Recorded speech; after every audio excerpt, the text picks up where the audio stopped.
अस्सलामु अलैकुम वरहमतुल्लाहि वबरकातुहू। अल्हम्दुलिल्लाहि रब्बिल आलमीन वस्सलातु वस्सलामु अला सय्यिदिल मुरसलीन व अला आलिहि व सहबिहि अजमाइन।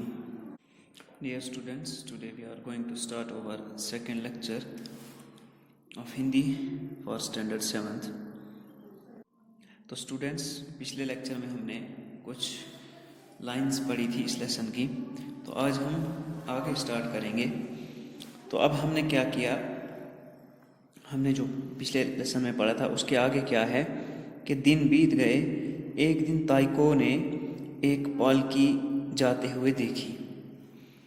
पालकी में राजनेता जा रहे थे। राजनेता यानी लीडर, कोई पार्टी का लीडर होता है, पॉलिटिकल लीडर।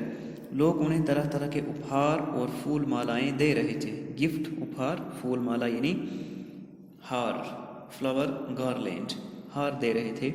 उनका बहुत आदर और सत्कार हो रहा था, यानी उनकी इज्जत और उनकी रिस्पेक्ट लोग कर रहे थे। राजनेता को देखकर ताइको का मन हुआ कि काश वे एक राजनेता होता तो लोग उसका भी इसी तरह सम्मान करते। यानी ये आदमी भी ये ख्वाहिश करने लगा, ये चाहने लगा कि मेरी भी इज्जत हो, काश मैं भी इस तरह से लीडर होता और लोग मेरी इज्जत करते। उसकी ये इच्छा भी जल्द पूरी हो गई। वह राजनेता बन गया। अब वो राजनेता बन गया, पॉलिटिकल लीडर बन गया, मगर उसे अब भी राजा की आज्ञा माननी पड़ती थी। अब चूंकि राजनेता या मिनिस्टर अब वो बन गया, लेकिन फिर भी राजा उसके ऊपर हेड हुआ था, तो उसकी बात उसको माननी थी, कमांड, उसके ऑर्डर्स मानने थे। वह सोचने लगा, इससे अच्छा तो मैं एक राजा ही होता।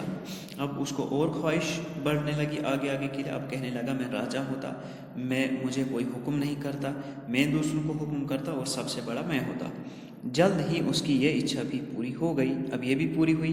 वहाँ के राजा के कोई संतान नहीं थी। संतान यानी उसकी कोई औलाद, उसकी ऑफस्प्रिंग, आगे कोई बेटा बेटी नहीं थे। इसलिए राजा ने राजनेता ताइको को गोद ले लिया।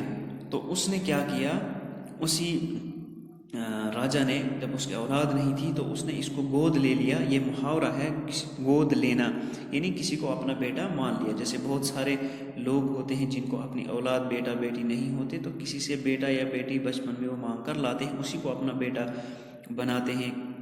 अपने असली है बच्चों की तरह उसकी परवरिश, उसको खिलाना पिलाना, उसकी एजुकेशन वगैरह वो सब करते हैं। तो इसी तरह राजा ने भी, बादशाह ने भी यही किया। इस प्रकार वह उस राज्य का राजकुमार बन गया। अब वो प्रिंस बन गया उस स्टेट का, और प्रिंस शहजादा बन गया क्योंकि वो राजा का बेटा बन चुका था। राजा ने उसका नाम सूरज रखा। वह सोचने लगा, काश मैं अपने नाम के अनुरूप सूर्य ही होता।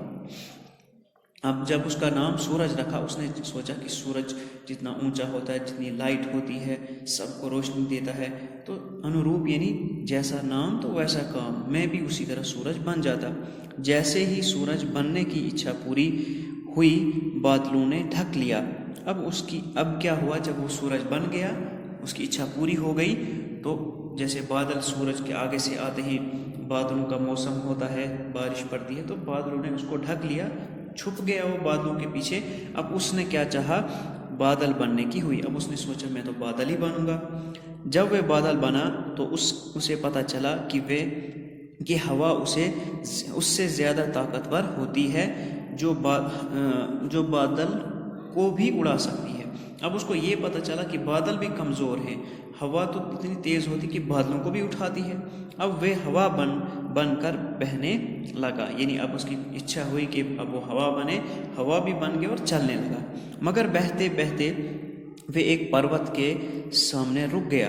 तब उसे पता चला कि पहाड़ तो हवा को भी रोक सकता है। अब जब हवा चलती है, वो हवा बन चुका था, हवा की तरह चल रहा था, लेकिन एक पर्वत यानी पहाड़ के साथ वो टकराया। जब पहाड़ के साथ टकराया, उसको अब पता चला कि पहाड़ तो हवा से भी ज़्यादा ताकत, और इसने हवा को रोक दिया।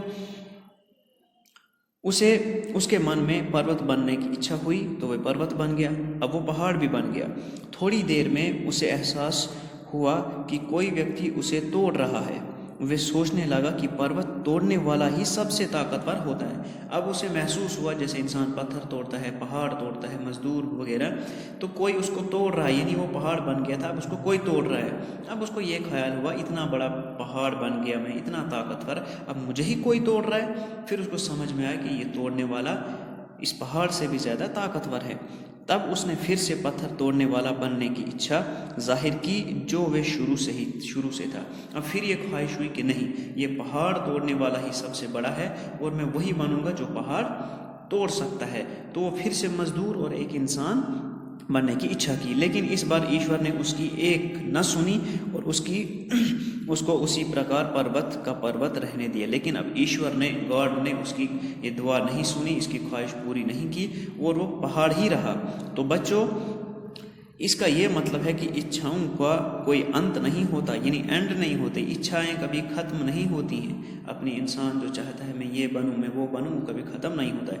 हमें खुदा ने जैसा बनाया है उसी में खुश रहना चाहिए, मेहनत और लगन से ज़िंदगी को बेहतर बनाने का प्रयत्न करना चाहिए। यानी जैसा हमें अल्लाह ने बनाया है उसी तरह हम खुश रहें, ज़्यादा बड़ी बड़ी चीज़ों की इच्छाएं न रखें अपने दिल में जो पूरी भी नहीं हो सकती हैं। जिस तरह इसने चाहा मैं हवा बनूं, मैं पत्थर बनूं वगैरह वगैरह, तो हमें इन्हीं इच्छाओं के अंदर खुशी से अपनी ज़िंदगी गुजारनी चाहिए। तो इस लेक्चर में इतना ही।